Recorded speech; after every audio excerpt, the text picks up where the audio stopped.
It's the true money makers of Hollywood, the breadwinners of the industry, but something about the art of adaptation has captured the eyes of filmmakers all over the world.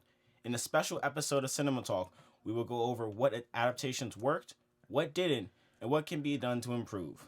This is Cinema Talk. And now please, quiet on the set.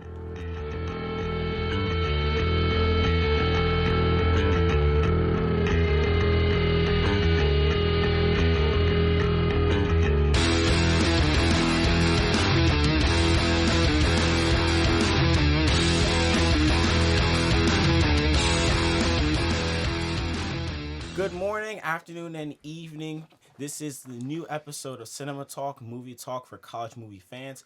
I am your host, Ayinde. Once again, joined by a friend of mine, Justin Rogers. Justin, how are you doing today? Oh, I'm doing fantastic. I'm glad to be here on Cinema Talk again. And we have a very, very special guest with us today. I was so excited when I finally got to get this special person. One of my professors, an English professor. Yeah. The doctor? Yeah. Dr. Chad Trevitte. Guys, good round of applause. Thank you so much for getting here. Oh, I'm thrilled to be here. It's been a while since I've done anything like this, but it's a thrill to be back. Getting you on the show, this has been something that I really wanted to do, especially when having one of your classes, history of motion picture.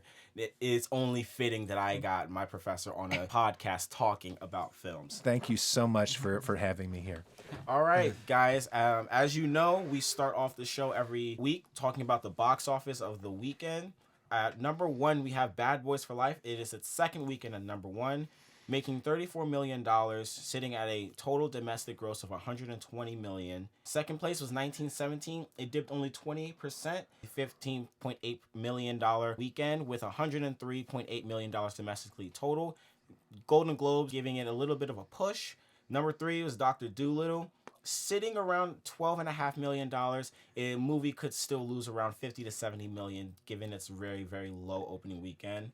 Number four was a new release, The Gentleman, Guy Ritchie directed film, pulled in around $11 million. It's the sixth biggest opening weekend for Guy Ritchie, number one being Aladdin.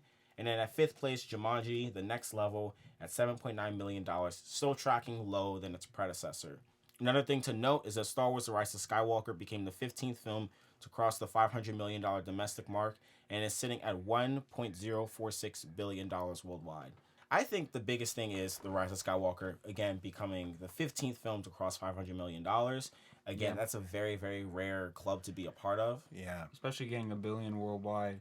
But something I would want to talk about is Dolittle. The fact that it's just so bad. I've heard. Go ahead. Yes, I've heard some really bad things about this movie, and even watching the trailers and the casting of Robert Downey Jr. as Dr. Dolittle did not sit right with me. I'm like, okay, you can see a problem right away. Yes, and it just it looked like it was gonna be like Sherlock Holmes version. Yeah. Just because I've seen him in those kind of roles, and it just doesn't seem like he'd be that kind of guy who does the ridiculous, silly humor. It's more like quips and sarcasm, and that's just not Dr. Dolittle to me. Yeah. So I knew it wouldn't do well, but not this bad. I did not think it would do this bad. Yeah, I've read certainly a couple of reviews. There was one, there was one that was just talking about it was just unbelievable. And I didn't necessarily see it coming the way you did because I guess the concept didn't hit me. Yeah. But now that you mention it, I should have thought, okay, Downey, could this really work, or could this actually backfire? Yeah. Yeah. Yeah. It's Robert Downey Jr.'s first film in a post-Avengers career, and I think this wasn't the one that he should have taken. I probably understand there's a lot of big names in there that are voicing a lot of the animals, and so you want to have a big name to sort of highlight the film. That's the main star, but getting Robert Downey Jr. I feel like is something that he wanted to do, not necessarily some studio was like, hey, we need you on this film after you're done with the Avengers. I think it was more of just he wanted something else to do and kind of make his name known again kind of thing, even though Avengers is his big platform. But I'm excited to see a couple other movies. I know another Sherlock Holmes is going to come out soon, correct? And he's going to be playing Dr. Geppetto in the Pinocchio movie. Oh my gosh. I'm just excited to see him in those movies. But again, I just didn't think Dolittle was a great fit for him. So now we go on to the next segment where we talk about some news that has been around the industry lately. First up, Robert Downey Jr. Speaking of him, he defended his now controversial role in Tropic Thunder on Joe Rogan's podcast. Okay, I heard about that. For those who are unaware of the role, Robert Downey Jr. portrayed Kirk Lazarus in Tropic Thunder, who was wearing blackface.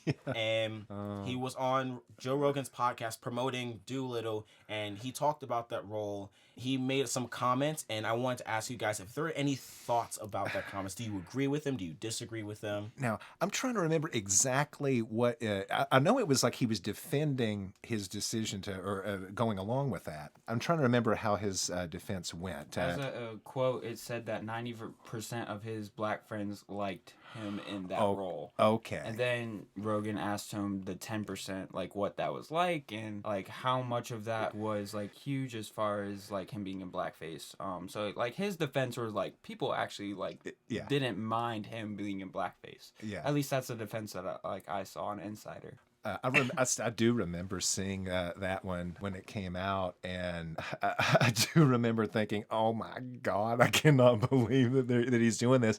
And at first, but then I think at the time I thought, okay, well, he's poking fun at the foolishness of the characters, so I guess this is meant to be kind of like a sort of a comic reflection on his character doing this. But at the same time, I can see plenty of room, for misunderstanding there.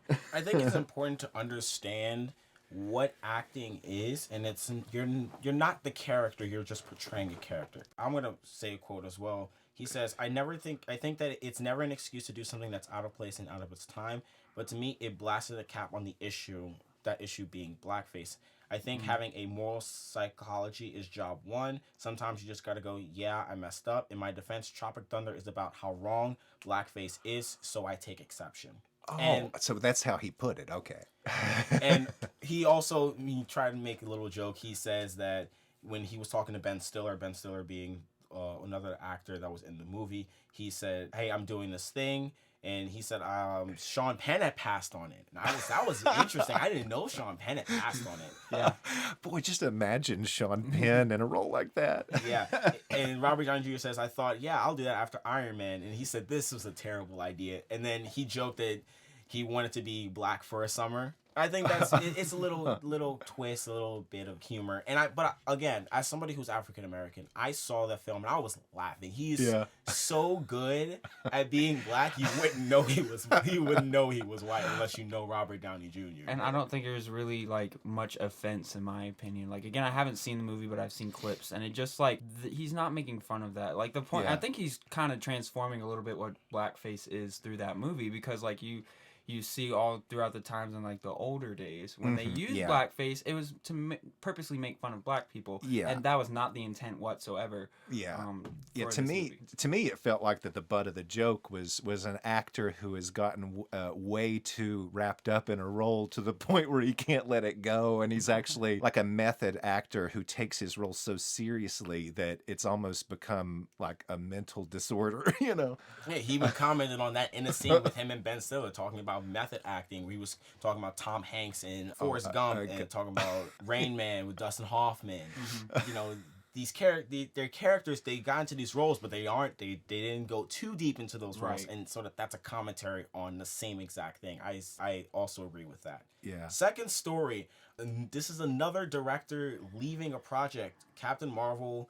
The directors Anna Boden and Ryan Fleck confirmed to not return for the sequel that was just announced. Does this spell doom for the MCU going forward? This is their second director not returning for a sequel. Oh, okay. Not the first. What was the other movie? Doctor Strange in the Multiverse of Madness. Scott Derrickson has left the project. Yes, you're right about that. I don't know about this. Again, like they announced the Captain Marvel movie, correct? The next one that's coming out. And so are they on the hunt currently for a new director? Yes. Okay. I don't think it spells doom right now, mostly because, I mean, if you are an MCU fan and you're just processing through this and looking through this, you're in that stage right now. It's phase 4. Yeah. And you are in a phase where it's all the middle stuff. You got Black Widow coming out, which I'm super excited for. And then you got all these movies that are setting up something that's greater. And right now, at least for me, that's what I'm focusing on. And again, Like, I don't know what's going to come with the MCU. I'm hoping for Secret Wars, and I think that's really, if that's where they're going, they need to get a director that's going to capture that with Captain Marvel.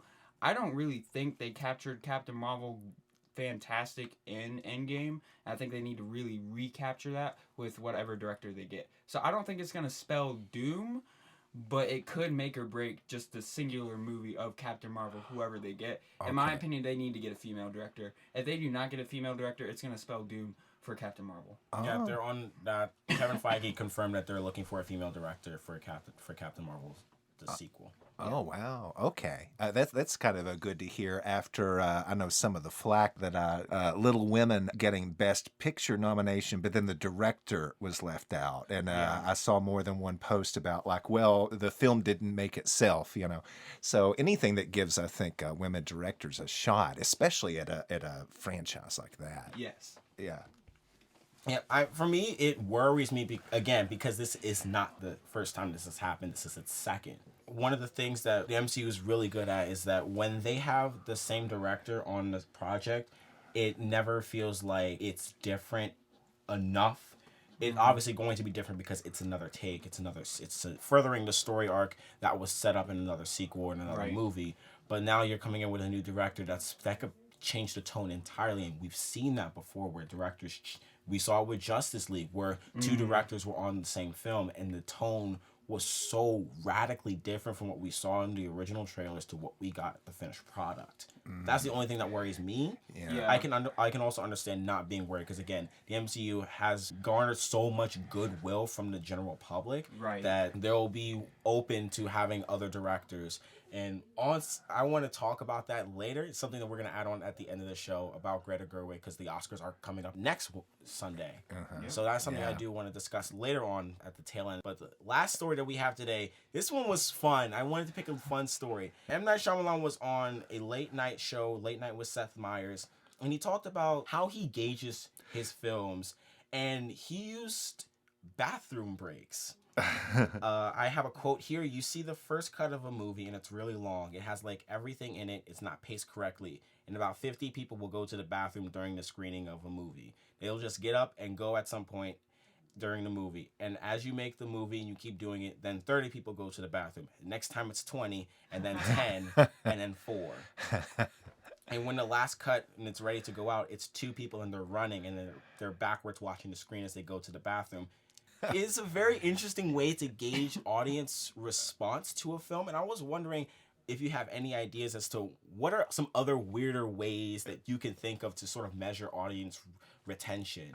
Because that one I never even thought of. This was so interesting when I read it. I think for me, before I say like what I think could be something for audience retention, just for me, like going to the bathroom, like I never go to the bathroom during a movie if it's really bad or really good. Like I remember I watched Hunger Games Part 2, and I thought it'd be a good movie. It was not a good movie, but I still sat through it. It was awful. I was in torture because I had to go to the bathroom the entire time. But then I watched Frozen 2, and I had to go to the bathroom the entire time, which was really bad because it was all about ice and water, and which made it even worse. So I can see where he's coming from. If a movie is good, either you're going to want to go to the bathroom really quick and come back, or you're not going to go at all and you're going to hold it and it'll be worth it.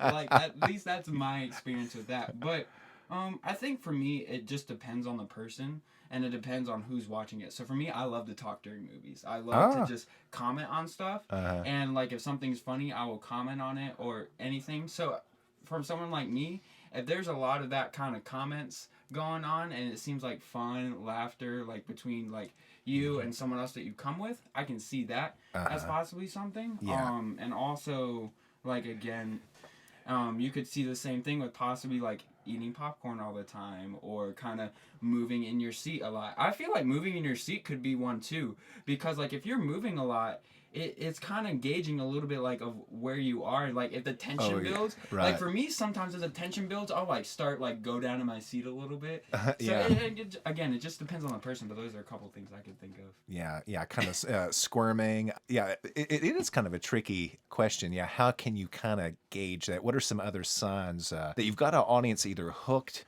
or they're starting to kind of check out?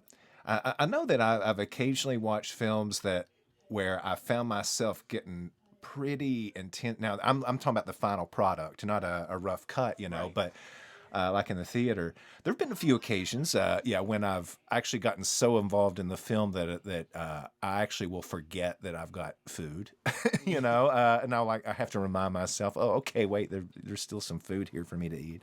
I think maybe that's one sign for me. I don't Yeah, know. I was thinking what you were saying, just posture. Posture tells you a lot about how you were receiving a product. Like if I'm sitting straight up, I'm paying attention to you. But if I'm slack, I'm sort of paying attention. I'm kind of not into it. For me, the best thing I can do is gauge especially if you're a horror film.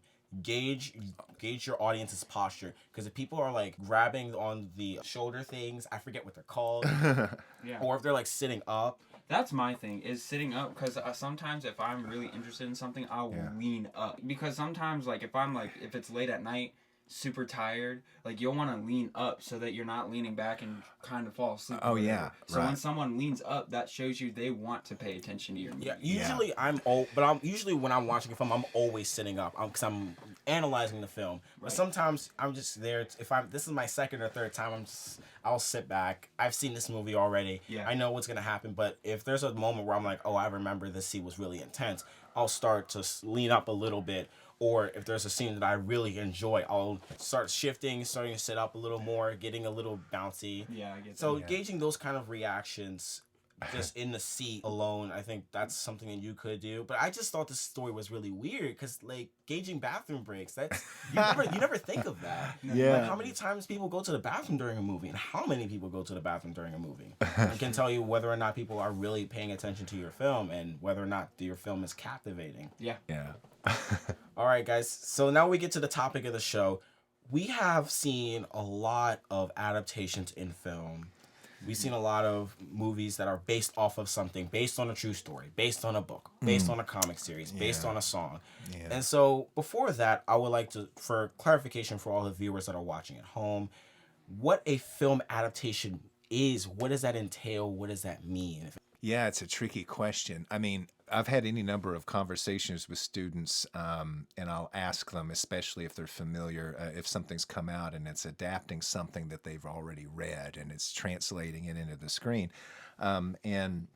And I'll a typical, kind of complaint, for instance, like the fans of Tolkien, the Lord of the Rings. I remember this pretty well, that, some people would be like, well, I know the Tolkien books, and even the good adaptation is still never as good as the book. But the thing is, I think the conversations I've had also, most students, they'll admit that once you translate it onto a screen, movies kind of have their own constraints. You almost have to make adjustments. That what makes a good movie isn't necessarily 100% accurate to the book. In fact, if you try to make it too accurate to the book, it could fail as a movie, even if it's true to the book. That'd be a super long movie, though. Oh, like, yeah. And that's the thing. Like, you can't tell how good of a movie it is if it's 100% true to the book, like you were saying. Yeah. Because you have to leave out certain details so that it will be like 2 to 2.5 hours long, because that would be a super long movie. Oh gosh, yeah. Especially with the Tolkien stuff. Yeah, because the extended edition of Lord of the Rings is almost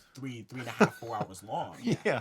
So, and it's trying to capture everything in the book, and you're touching on another thing I would like to talk about, is the challenges of adapting any form of literature to the big screen. I know as an English professor, you've had a lot of experience with reading a ton of literature. Yeah. And you touched on something that I feel like is the biggest complaint, is that there is so much detail in a novel.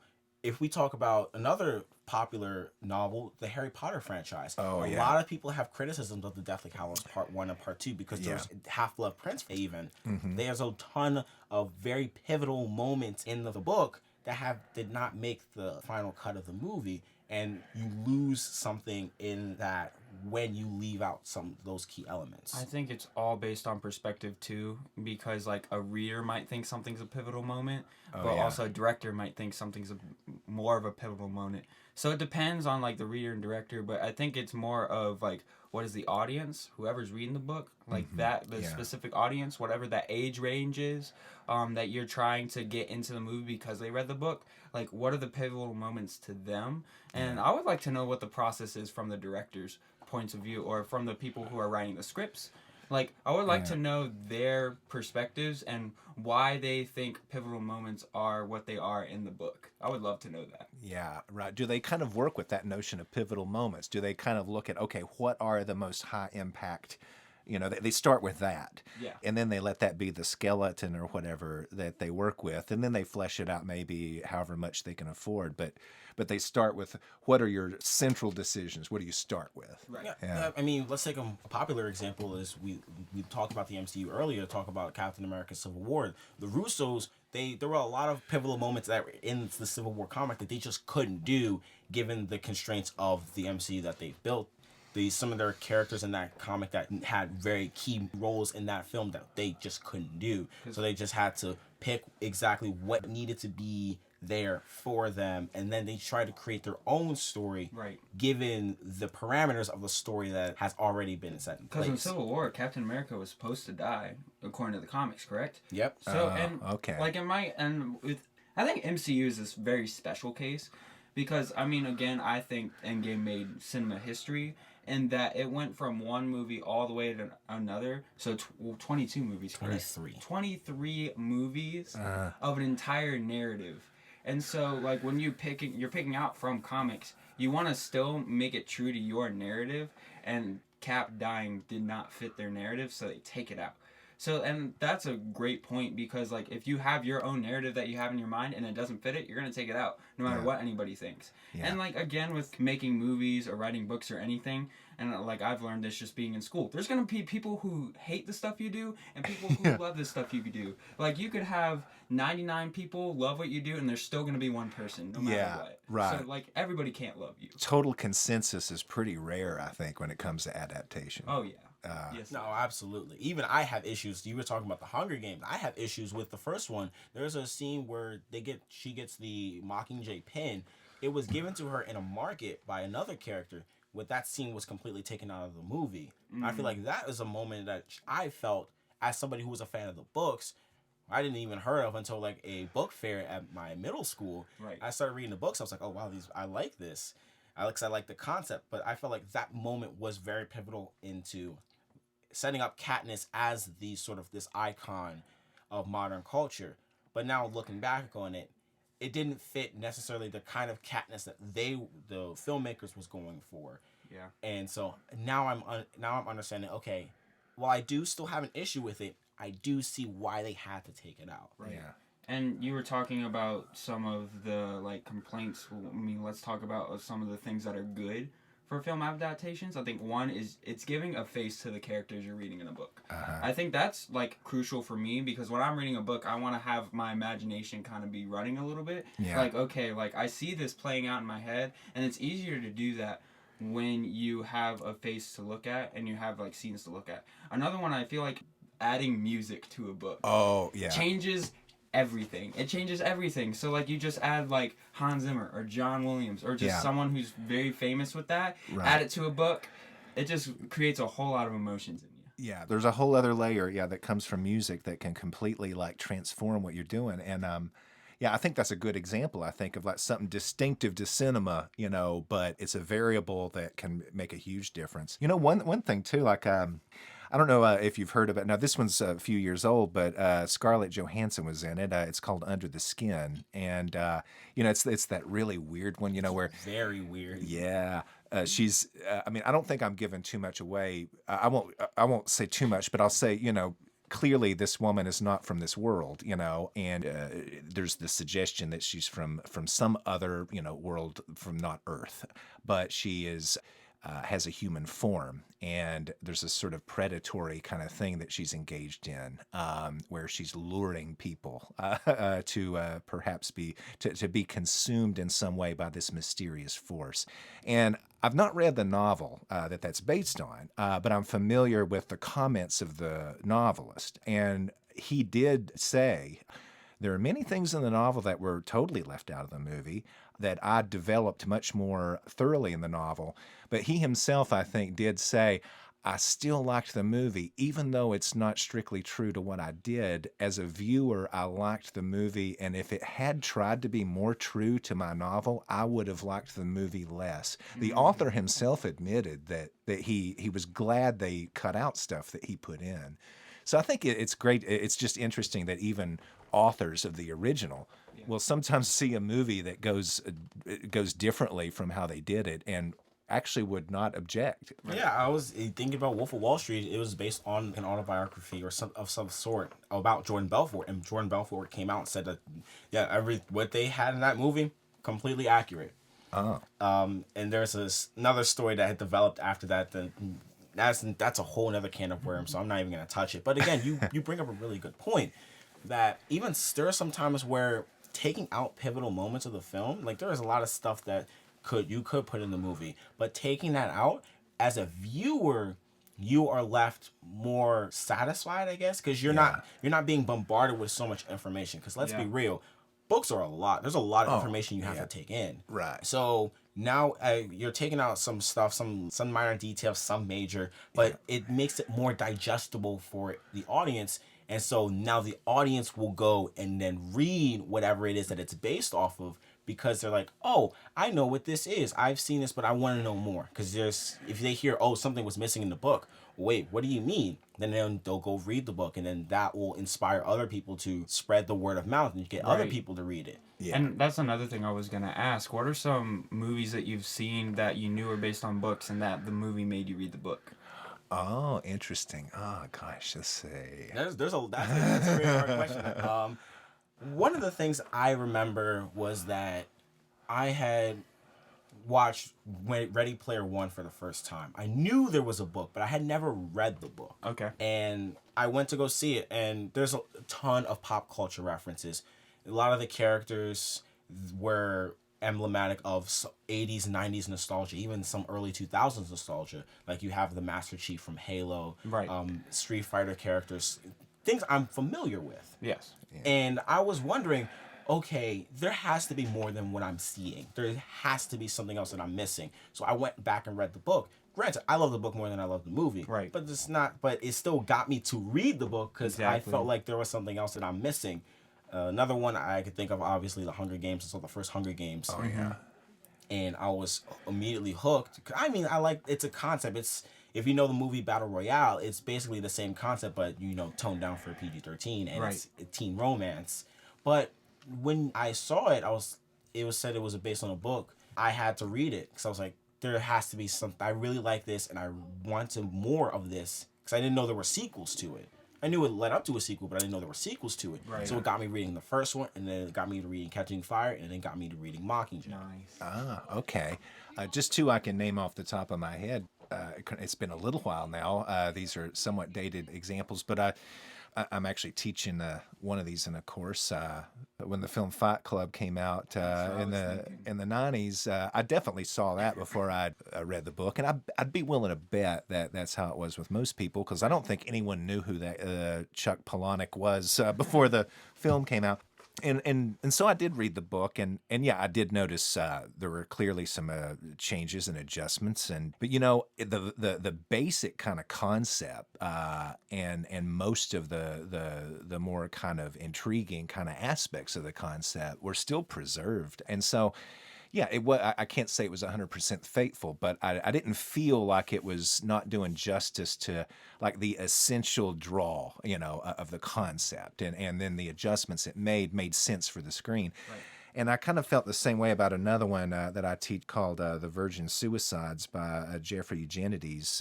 I saw the movie version of that. Oh, there's, by the way, a woman director, Sofia Coppola, the daughter of Francis Ford Coppola, the guy that made the Godfather movies. But that was actually her debut film, and I remember being struck by that film when I saw it. Visually, really lush. The color in it was just intense. There was a sense of mystery to it, a sense of nostalgia, sadness, kind of melancholy, adolescent kind of romance, but kind of with sadness. That vibe, the vibe of nostalgia, sadness, and kind of teenage romance and tragedy, that they captured she captured that perfectly in the film, even though and there are passages in the book where you can almost see, wow, she took a highlighter pen and she marked that and she got that scene and nailed it. Yeah. But then, for every passage like that, you can see another one where she had to let it go. Yeah. So I think those are two good examples of the movie brought me to the book. Not 100%, inevitably it can't be, but still the spirit of it was true. Yeah. I would also like to ask, we sort of touched on some really, really famous, some of our favorite film adaptations of why they have achieved like the critical acclaim that they have, all the financial statuses. Like Harry Potter is one of the highest grossing films of all time. But there are also... I have a quick question for you. I mean, I know you're about to go into this. Would you consider Twilight one of those?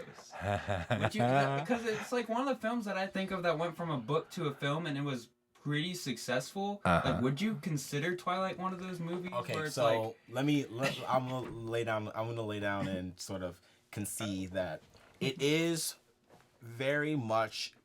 I will consider it as one of the most famous film adaptations and a very successful one. Yes. Does not mean that it's good. Okay. It's successful does not mean that it's good.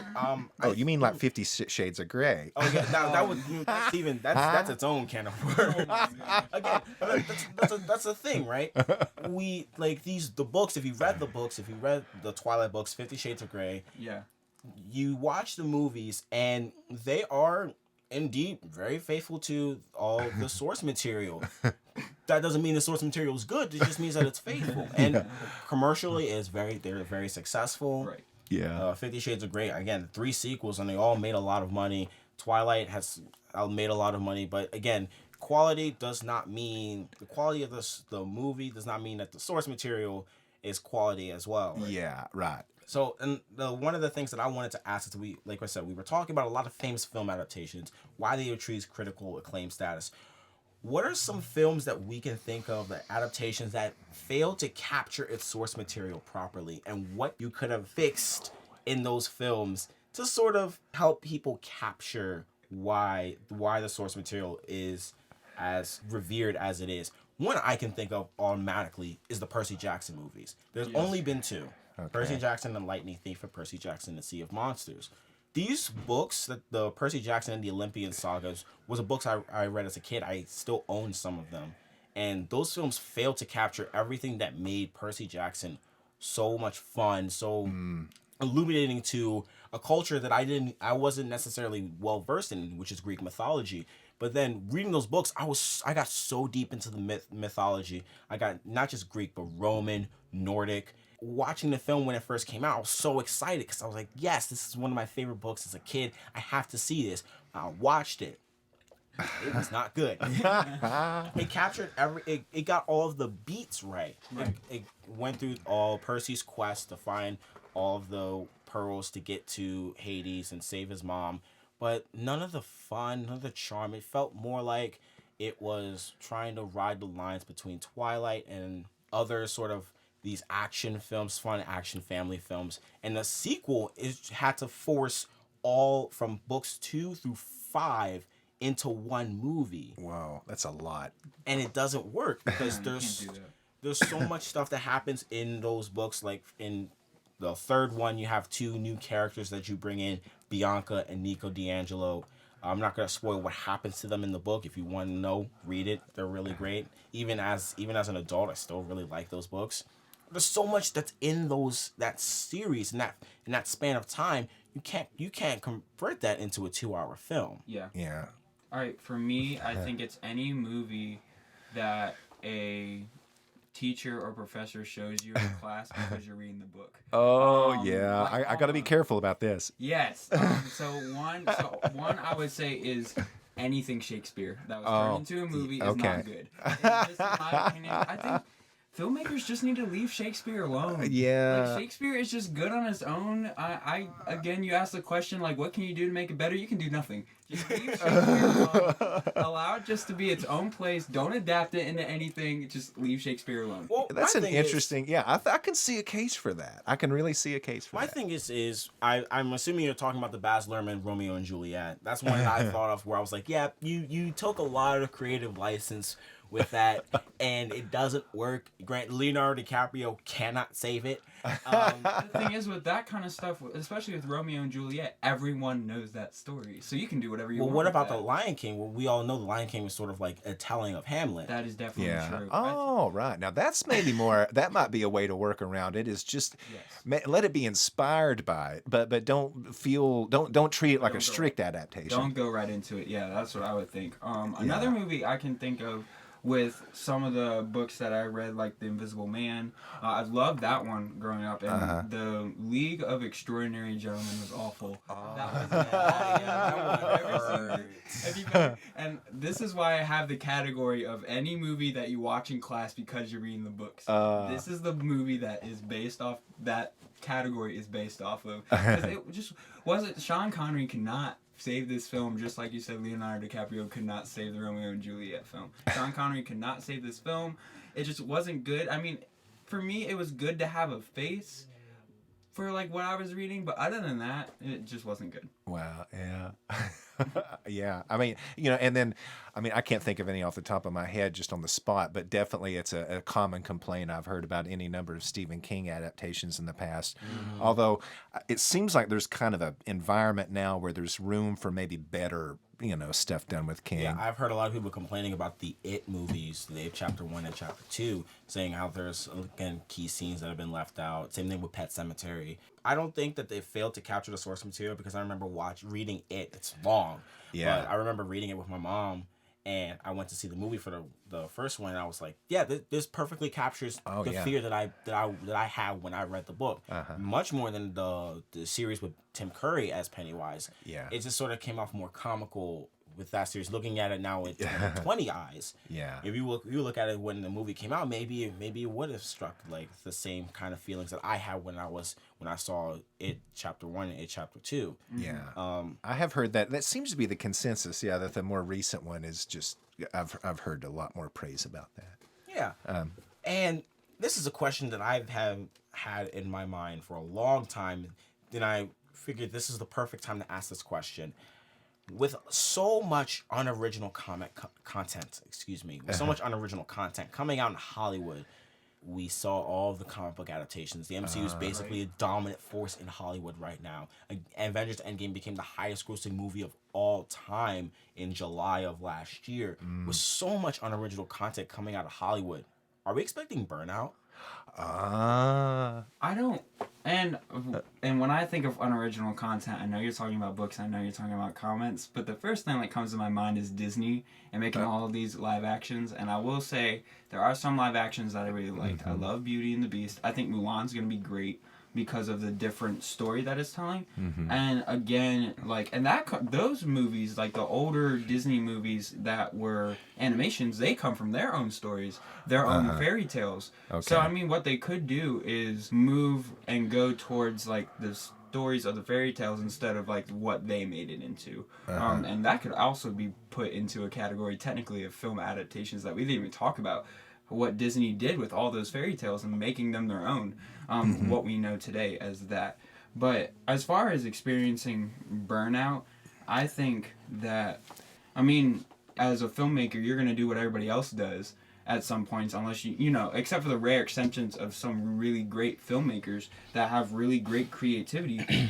But I would say that at some point you're gonna experience burnout. Yeah. Because at some point there's not gonna be anything left in the well to pull from. Yeah. And again, with so many people not having original content, like it's just hard for me to see that. And that's why I love the original screenplay, just those kind of movies where like you can see people's creativity, like they created this movie, they didn't take it from other places. Yeah. But if it continues the same way, again, I don't think it's there yet, but it could be, because again, notoriety of a book or comic can only get you so far. Yeah. Is that your sense too? I think it depends on what the medium is. Like, if we're talking about novels, yeah, I feel like there's so many novels that are out in the world to be adapted, but we will experience from an audience standpoint. Yes, there's going to be a time where we're going to be like, please make something original. We have seen this. We have seen you guys making movies after movies based on other things. We want to see your creative juices going with something that nobody has ever read, no one's ever seen. But comic books, it's sort of a little you have a different gray area, because with comic books you don't have to adapt a story per se. Like, you don't have to pull from a comic and adapt a comic per se, like we saw with Joker.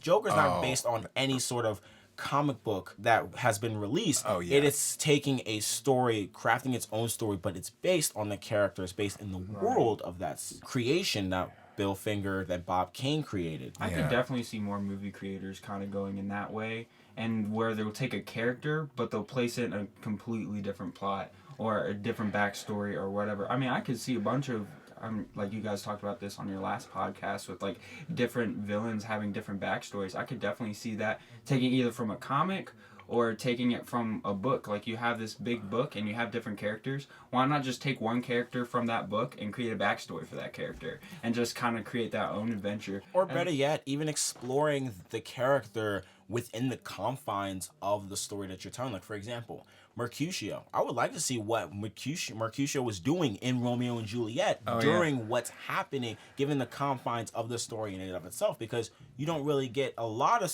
time with those characters like Horatio, Mercutio. So it'd be like a Rosencrantz and Guildenstern kind of thing. Oh man, I love Rosencrantz and Guildenstern are dead, and that's a perfect example. I think that is a novel doing the same exact thing, and people love it because you're seeing characters in a light that you didn't get when you see the original screenplay, the original play.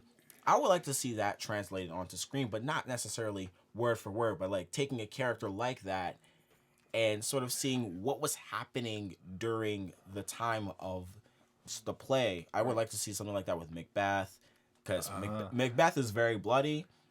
It's one of my favorite Shakespeare's plays, and I would like to see characters explore it in ways like that. I don't know if you actually, that would be Macbeth is kind of an interesting example, because gosh, I actually took a look at that one again not too long ago. I'd actually watched Orson Welles version of it. That was kind of interesting visually. Of course, he did cut out a lot of the dialogue, but it was visually really striking. And so I reread the play just to refresh my memory. And I think I see what you mean. Like, what I remember was that Lady Macbeth in the play, I mean, from moment one, she's pretty ambitious and pretty ruthless. And, you don't really see her, if she develops a sense of maybe neurotic guilt after the murders have taken place. But she's kind of like a cold-blooded woman from the get-go. It would be kind of interesting to kind of have a story where you're like, how did Lady Macbeth get so cold-blooded? What's her backstory? Was she once maybe a different person? Or even just looking at the story from another perspective, looking at Macbeth from the eyes of Lady Macbeth. Oh yeah. Looking at Romeo and Juliet from the eyes of maybe Mercutio. Looking at Hamlet through the eyes of pick a character. Like, there's so many that you could do that I feel like we're gonna experience burnout. We will all, because it's inevitable. We had a time back in the 90s where we felt that. Where it was 1996 to 2001. There was like this quote unquote dark age of cinema where everything felt the same. We were just give us something new. We always had the disaster movies. We had like Twister, and we wanted something different. We wanted something new, which is when we got movies like Pirates of the Caribbean, Lord of the Rings. Yeah, things that explored something new that we haven't seen. Now, granted, again, Lord of the Rings is an adaptation. Right. At a point, we will hit that moment. But because we have great filmmakers, great screenwriters in the industry, and some up-and-coming screenwriters and up-and-coming directors that want to make their name... Don't give me that look. Yeah, I know what that means, because I'm saying this as someone who is an aspiring filmmaker, someone who wants to make movies.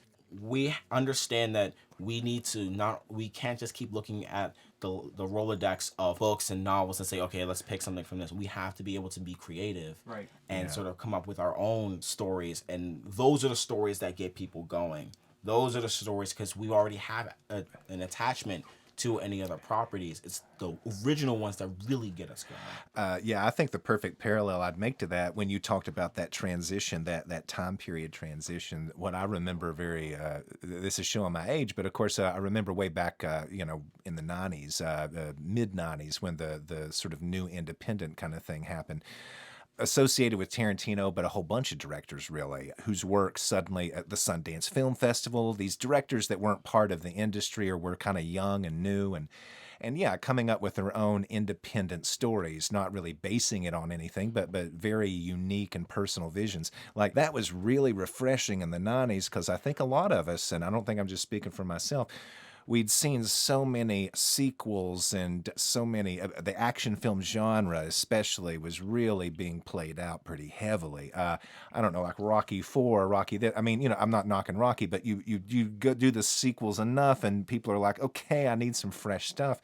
And the next thing you know, you get an independent director makes a movie on a shoestring budget, but it's an original concept and it's shot in an interesting way and it's got dialogue that like you'd never heard before and it's kind of got an attitude.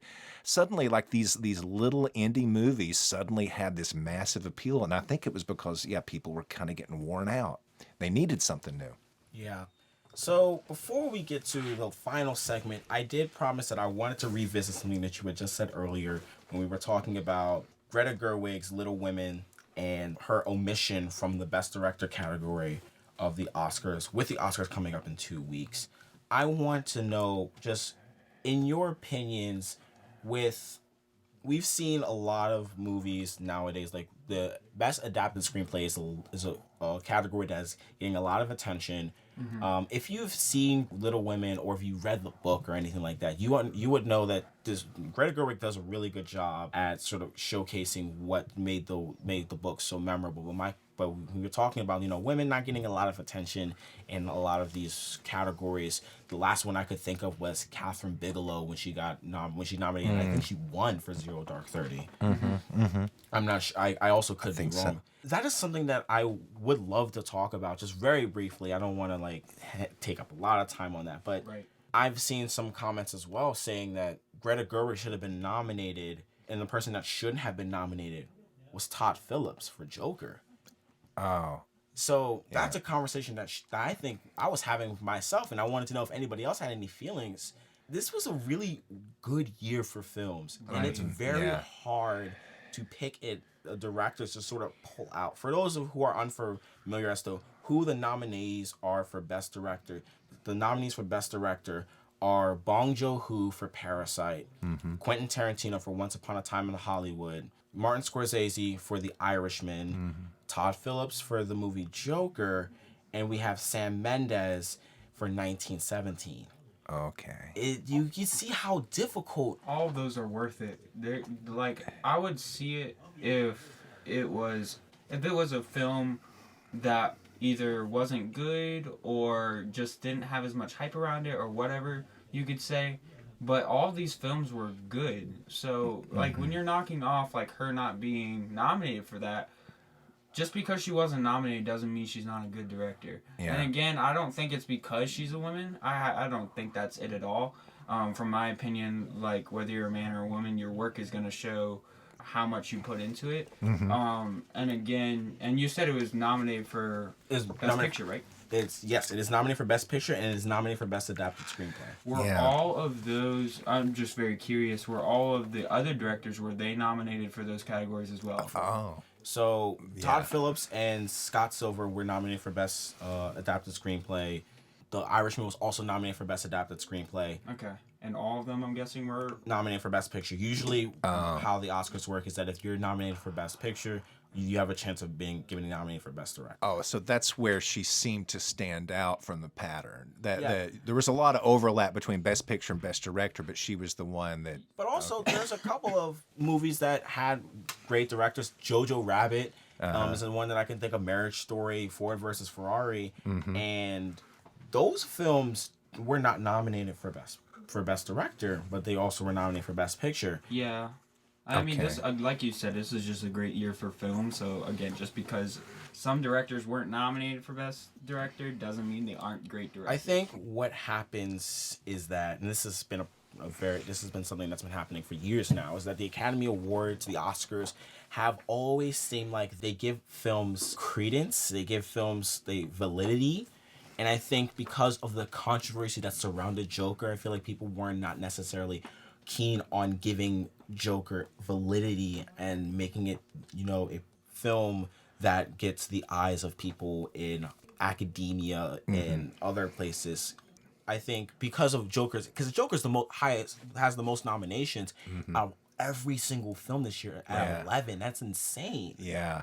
And remember, this is a comic book movie, first comic book movie of its kind to not only be nominated for Best Picture, it was nominated for Best Director, nominated for makeup, for costume design, Best Original Score, Best Actor. Even Heath Ledger, he got his award posthumously for his role in The Dark Knight, but The Dark Knight wasn't nominated for Best Picture.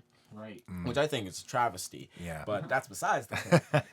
One of my biggest complaints with people who say that was the fact that I think they're reading, because they were talking about how this is sort of a white man rage kind of film. Oh, yeah. And I feel like the people are really not seeing how that film is very emblematic as to what we are seeing today in society. I'm not gonna do the joke again, the "we live in a society" joke. It's dead. All of these films are so deserving. It is so hard to pick. Yeah. Yeah, maybe that is just a big factor this year. It's creating kind of, there's a certain sort of tension that's just being created from a sort of abundance of good choices. And, what I'm hoping is that maybe the results of this could actually, I mean, I guess I'm thinking of the best case scenario is that it could really set her up. Gerwig set her up for more recognition coming down the road. Because I mean, if I understand correctly, this is her this is the one she made. This is her second one after Lady Bird. Lady Bird, right? And I think she was nominated for Best Director for Lady Bird. Okay. I could be wrong. No, I think I might I do remember seeing that one on a list from Oscars. I don't remember if it was Best Director or not. I know that again, another one of those moments where she's a great filmmaker. If you've seen Lady Bird, it is fantastic. Yeah. Yes, I believe, it was nominated for Best Director, for Best Picture, Best Director, and Best Original Screenplay. Okay. So it's not like we don't know that she's good, because we know she is. Yeah. Okay. It's just this year was really difficult as a committee, as an Academy Awards committee, to sort of pick as to what is the best, who had the best direction. It's just really hard because all those films had great direction if you've seen them. Yeah. It's really difficult, but I guess because obviously Quentin Tarantino, he has a specific style and how he makes his films. There's a lot of scenes where you go, yeah, he definitely. There's one in particular where I could think of, if you have seen the movie.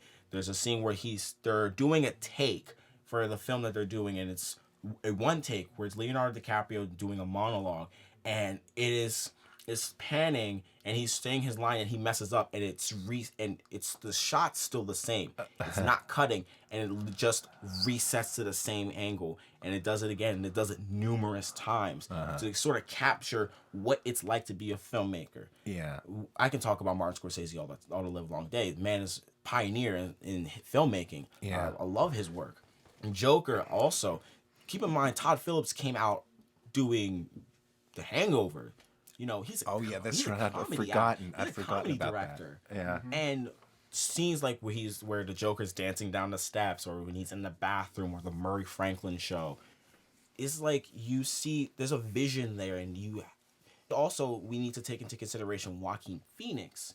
He is very selective as the scripts that he chooses and the directors that he chooses. Yeah. So it had to be something. And Sam Mendes, obviously, the whole movie looking like one take with a ton of match cuts to make it seem like it's all in one shot. That's very ambitious. Yep. Yeah, and so for the final segment, I call it the reshoot segment. It's just one little question that to pose to cap off the show. Guys, we talked about a lot of adaptations that we have seen. What are some adaptations that you would like to see? What's a novel or a comic or something that you would like to see be adapted to film? And who would you like to direct it?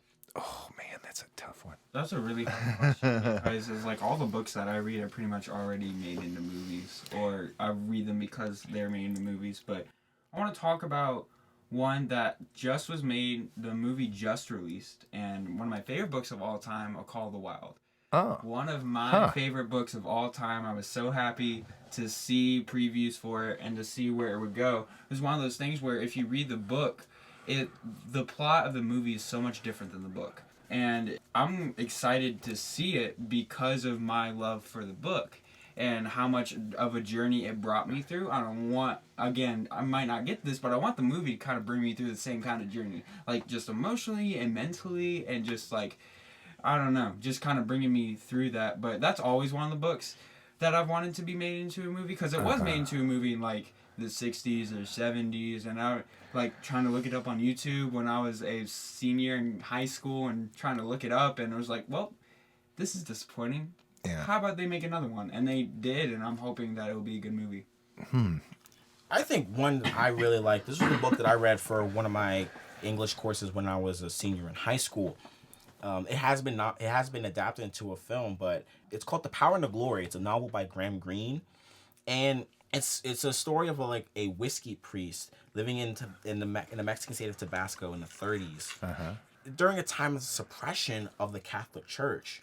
I would love to see a newer version of that, given we had movies like Spotlight where it with open criticism of the Catholic Church and sort of what was happening with, the priests and everything. I would love to see a newer take on that with a director who is known for take those really very personal movies. I like the director of The Revenant, Alejandro González Iñárritu.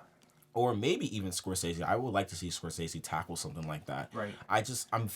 That book was so fascinating. I still have that book and I still read it because it's a fascinating book. Obviously, the title's the allusion to the Lord's Prayer, for thine is the kingdom, the power, and the glory forever and ever. Right.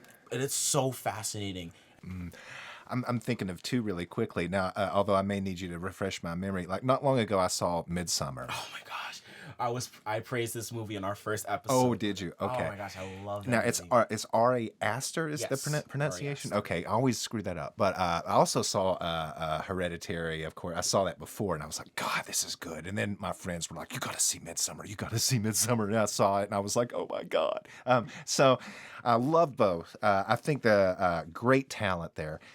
I would love to see that director now do an adaptation of some kind of story from the weird pulp fiction writer H.P. Lovecraft, who kind of was associated with this kind of weird, weird cultish, like Yes, I didn't even think of that. It would be a my gosh, perfect that would be marriage. Amazing. Like all the, because, like Lovecraft would have like stories of like, there's like the cult of Cthulhu and whatnot. And this mysterious, kind of like folk horror. I think based on when I saw in Midsummer, I was thinking, man, Aster could maybe do some interesting stuff with that. Absolutely, 100%. I was, if you couldn't tell when, as soon as he said that, like my jaw hit the floor, because it's a perfect, like you said, perfect marriage. Yeah. Like Ari Aster, if you've seen Midsummer, obviously you know that he is really good. Aster's really good at